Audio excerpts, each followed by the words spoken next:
ಕಡೆಯವರು ಕೂಡ ತುಂಬಾ ಇಲ್ಲ ಇದು ಬಹಳ ಮನಸ್ಸಿಗೆ ನೋವಾಗಿದೆ ಅನ್ನೋ ಅವರು ಕೂಡ ಹೇಳ್ತಾ ಇದ್ರು ಇಲ್ಲಿ ಇದ್ದಂಥ ಹುಡುಗರುಗಳು. ಅದೆಲ್ಲ ಕಂಡಾಗ ನಿಮಗೆ ನಿಮ್ಮ ಮನೆಯವರು ಏನು ಹೇಳಿದ್ರು ನೀವು ಹೊರಗಡೆ ಬಂದಿದ ತಕ್ಷಣ? ನಿಮ್ಮ ಫ್ಯಾಮಿಲಿಯಾಗೆ ವೈಫ್ ಆಗಿರ್ಬೋದು, ತಂದೆ ತಾಯಿ ಆಗಿರ್ಬೋದು, ಏನು ಹೇಳಿದ್ರು ಅಂತ ಹೇಳಿ?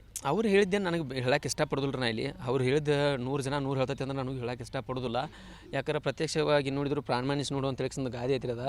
ನನಗೇನು ಅನ್ನಿಸ್ತು, ನನಗೆ ಜನ ಹೊರಗೆ ಬರಬೇಕಾದ್ರೆ ಏನು ತಿಳ್ಕೊಂಡು ನ್ಯೂಸ್ ಓದಾಗ ಕೊಡ್ಬೇಕಾದ್ರೆ ನನಗೆ ಜನಕ್ಕೆ ಏನೋ ಕೊಡೋಕ್ಕಾಗಿಲ್ಲ, ಕೊಟ್ಟಿಲ್ಲ. ಏನೋ ಕೊಡಬೇಕಾಗಿತ್ತು.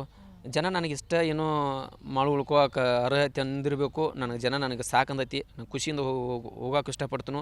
ಅರ್ಧ ದುಃಖ ಐತಿ ಬಂದಿದ್ದಕ್ಕೆ ಅಂತೇಳಿ ಇಷ್ಟಪಡ್ತನು. ಅದ ನಂತರ ನಾನು ಇಲ್ಲಿ ಹೊರಗೆ ಬಂದು ನೋಡ್ತಂದ್ರೆ ನನಗೆ ಯಾವುದಕ್ಕೂ ಏನೂ ಇಷ್ಟಪಟ್ಟಿಲ್ಲ. ಅವ್ರು ಮಾಳು ಗೆಲ್ಲಬೇಕು, ಮಾಳು ಓಟ್ ರಗಡ್ ಐತಿ, ಮಾಳು ವೋಟಿಂಗ್ ಮಾಡಿದ್ದು ಪ್ರತಿಯೊಬ್ಬರು ಎಲ್ಲ ಹೇಳಿಸಿ ವೋಟಿಂಗ್ ಮಾಡಿದ್ದು.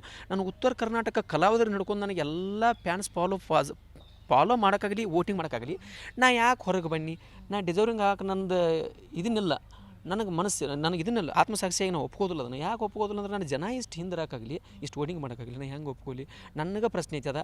ಅದು ನನಗೆ ಜನರ ನೋಡಿದ್ದದ, ಅದು ಜನರ ನನಗೆ ಉತ್ತರ ಕೊಡ್ತಾರೆ ಅನ್ನೋದು ನಾ ಕಾಯ್ಕೋತದನು. ಇಷ್ಟ ನನ್ನ ಪ್ರಶ್ನೆ.